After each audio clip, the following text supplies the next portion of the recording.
bienvenue dans le 5e jour du 30 jours challenge OT. Aujourd'hui, on aborde un des concepts incontournables en cybersécurité industrielle, le modèle Purview. Pourquoi il est si important?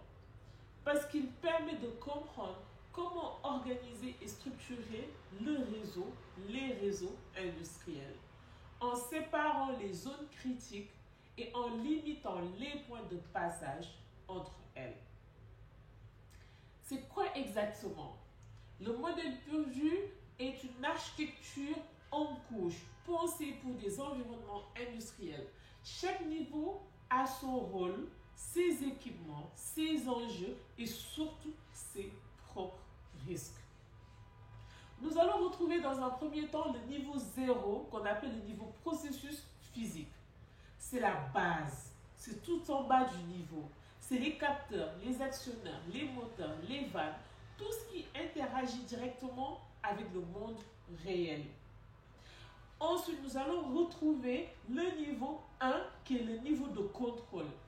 Ici, on retrouve les automates normales, les automates de sécurité et j'en passe. Ils exécutent les commandes, reçoivent les signaux et assurent tout ce qui tourne comme prévu. Ensuite, nous avons le niveau 2. C'est la supervision, les systèmes STAGA, IHM, etc. qui permettent aux opérateurs de visualiser les processus, d'interagir avec eux, de surveiller et de contrôler à distance.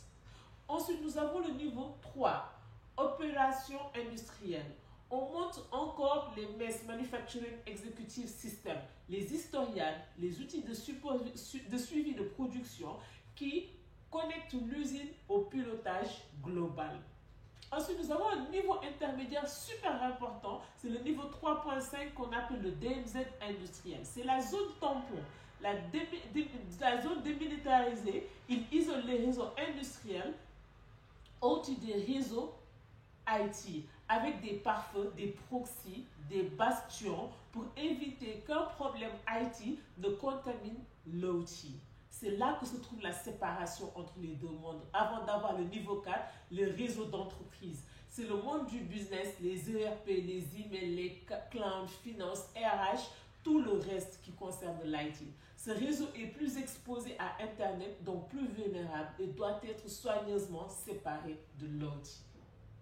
L'objectif clé de Purview, c'est de segmenter les réseaux, ne pas laisser un virus, du ransomware ou une attaque rebondir d'une zone à l'autre.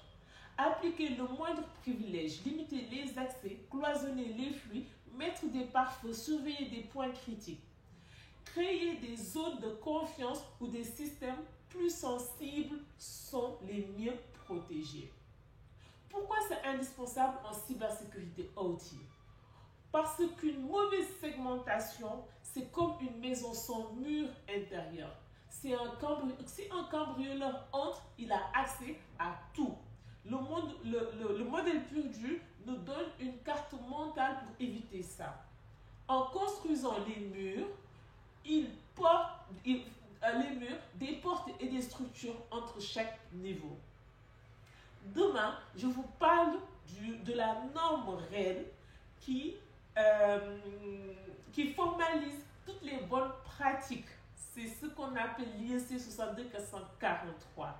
À ne surtout pas manquer.